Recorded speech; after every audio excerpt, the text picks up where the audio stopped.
Kan itu direvisi, itu betul lah. Bahasa Indonesia zaman VOC lain dengan bahasa Indonesia sekarang. Coba Anda sekali-kali datang ke Malang ya. Saya tunjukkan itu Alkitab dari tahun 1629, dari tahun 1733 itu Alkitab yang dibaca Thomas Matulesi Patimura itu.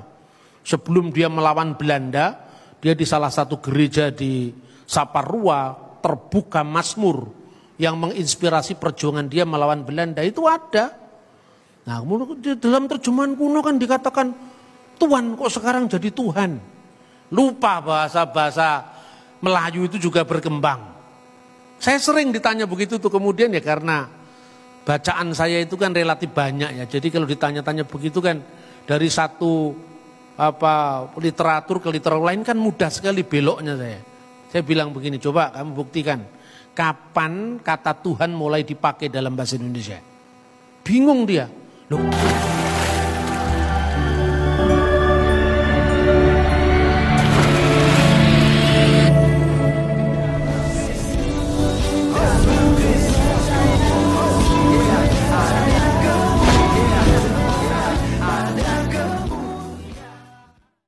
Bismillah wal ibni wal ruhil kudus ilahu wahid. Salam elechem bisem Yeshua HaMashiach.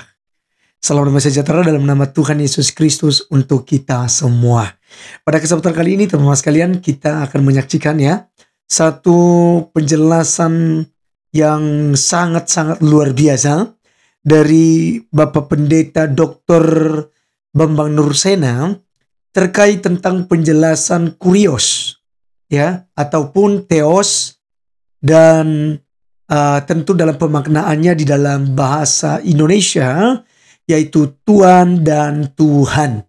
Nah teman-teman sekalian, seringkali teman-teman muslim itu salah kaprah ketika misalnya kita jawab pertanyaan mereka di dalam Yohanes 13 ayat 13. Kamu menyebut aku Tuhan dan Guru, katamu itu tepat karena memang aku Tuhan dan Guru. Seringkali mereka katakan teman-teman sekalian ya, di mana ayatnya bahwa Yesus Kristus mengaku sebagai Tuhan. Nah di situ jelas Yesus membenarkan apa yang dikatakan oleh para muridnya. Nah ini menarik teman-teman sekalian. Karena seringkali teman-teman muslim ini ya, para polemikus itu kebingungan sendiri gitu. Tentang keimanan kekristenan. Tapi mereka koar-koar, mereka terus menjelek-jelekan keimanan Kristen. Tapi sebenarnya mereka tidak paham sama sekali. Nah kali ini sangat menarik karena Bapak Pendeta Dr. Bambang Nursena itu memberikan penjelasan yang akurat ya, singkat, padat dan jelas daripada mengenai ya Tuhan Yesus Kristus ini yang telah menjadi manusia. Dia adalah firman Allah yang adalah Allah, nujul atau berinkarnasi menjadi manusia. Untuk apa? Untuk menjadi juru selamat bagi saya dan teman-teman semua. Baik, mari kita langsung saja simak videonya yang ada berikut ini. Loh kenapa Pak? Loh kata Tuhan itu memang berasal dari kata Tuan. Tuan segala Tuan itu menjadi Tuhan.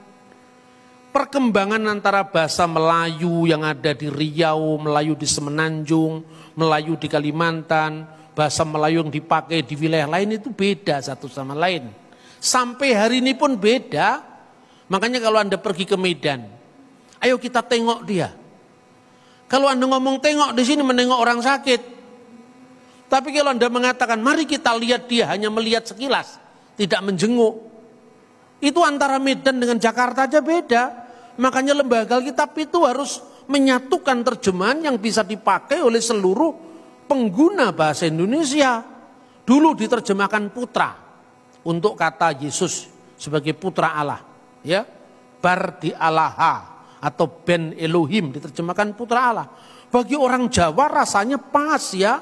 Masa kalau anak ki anak isopo, anak pitik apa anak macan itu kan. Tapi kalau enggak ada kan putranya macan. Bahasa Jawa putranipun singo menika mboten ada. Anake singo kan itu kan. Putranipun kucing kan enggak ada kan. Yang ada anake kucing, anake singo kan itu kan.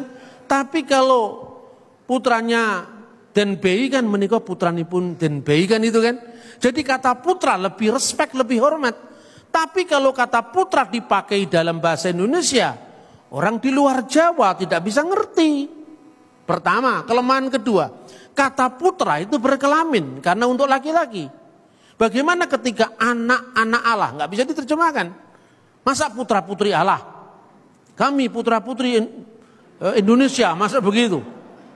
Padahal teks satunya cuma satu saja di situ. Makanya bergumul berat dalam terjemahan. Itu bukan hanya bahasanya Alkitab, Quran juga begitu, Weda juga begitu. Makanya kita perlu paham teks aslinya. Nah, kata tuan itu dulu artinya ya memang tuan. Di zaman Majapahit, patih pada masa Raja Wikramawardhana itu namanya Tuhan Kanaka. Itu artinya Lord biasa, Tuhan Kanaka. Tapi kemudian seiring dengan perjalanan waktu, baca bukunya Profesor Muhammad Yamin yang meneliti prasasti-prasasti Indonesia kuno. Awal mula ketika Islam masuk ke Indonesia di Prasasti Trengganu tahun 1380, itu kata Allah belum dipakai secara mutlak, masih berdampingan dengan kata Dewata Mulia Raya. Itu Prasasti Trengganu sebagai terjemahan dari Allah. Ungkapan dewata ini dipinjam oleh bahasa Batak menjadi debata. Maka Allah diterjemahkan Debata Mula Jadi Nabolon. Ini perkembangan dari Sanskerta, Arab, Melayu, campur aduk menjadi satu, namanya bahasa. Kemudian berkembang menjadi bahasa Indonesia kita sekarang. Nah, ketika Yesus diterjemahkan Tuan dan Tuhan, itu problem bahasa Indonesia. Problem bahasa Jawa ndak ada. Ketika dia mengatakan Gusti Yesus ing Jumat Agung menika sampun sedo. Ndak ada orang Jawa Gusti kok sedo. Nah tinggal Gustinya loh. Kalau Gusti Patih sedo, sing sedo manusianya, Gustinya ndak bisa sedo. Karena Gusti itu kan gelar. Lord Charles meninggal. Yang meninggal kan Charlesnya, Lord ndak bisa meninggal. Tapi begitu bahasa Indonesia, kita tidak punya kata yang bermakna ganda. Tuan sekaligus Tuhan. Nah itu problem. Makanya kalau Anda mengatakan Tuhan Yesus mati, orang lain ketawa-ketawa.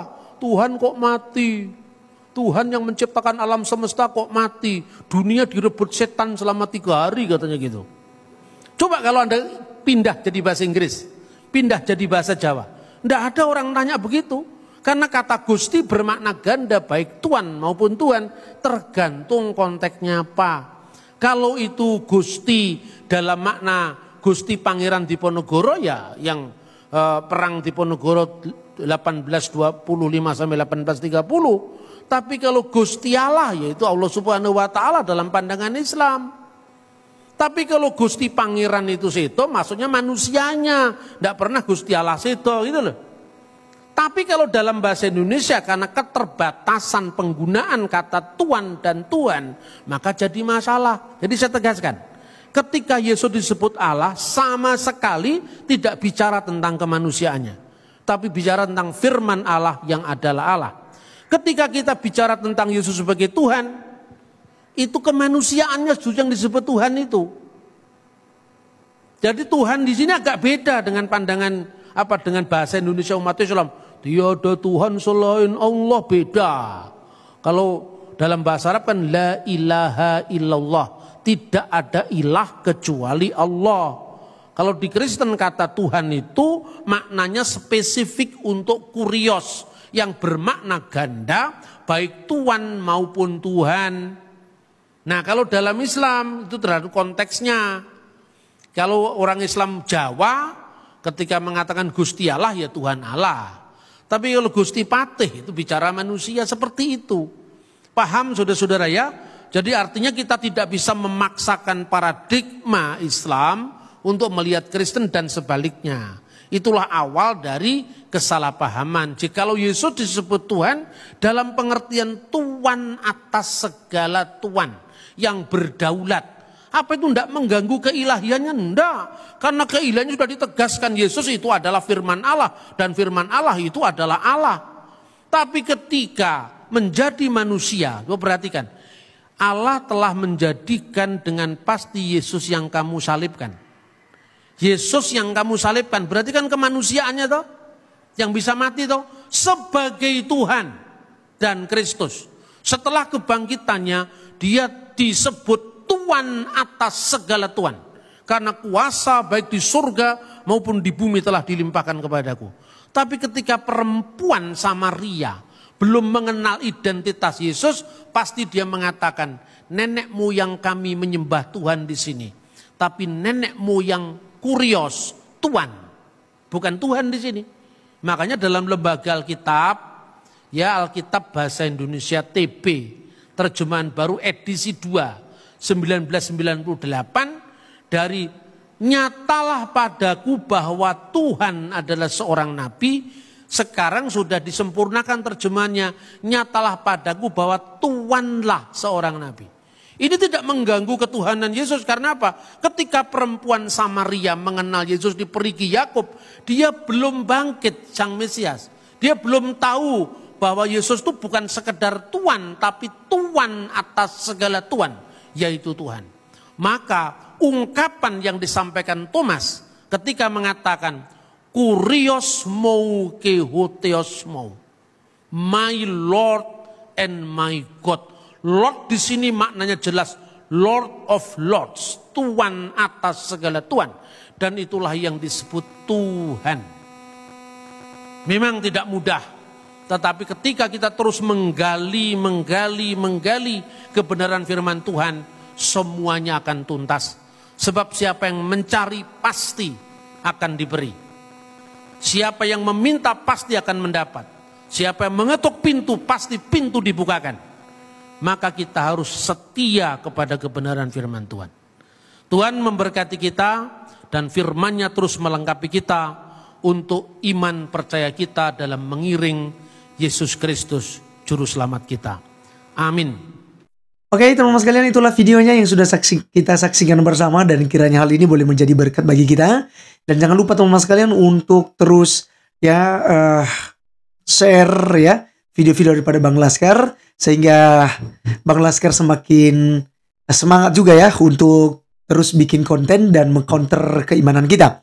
Ya, jadi kita bersyukur ada orang-orang hebat seperti Pak Pendeta Dr. Bambang Nursena ini, yang tentu saja sangat dipakai oleh Tuhan untuk menjelaskan tentang kekristenan itu, sehingga banyak orang kemudian kuat imannya, tidak mudah untuk dimurtadkan atau disesatkan ya oleh para polemikus, tapi tetap berpegang pada iman percaya kepada Tuhan kita Yesus Kristus. Saya Arif Gula undur diri, sampai ketemu di video berikutnya. Tuhan Yesus memberkati kita semua. Salam.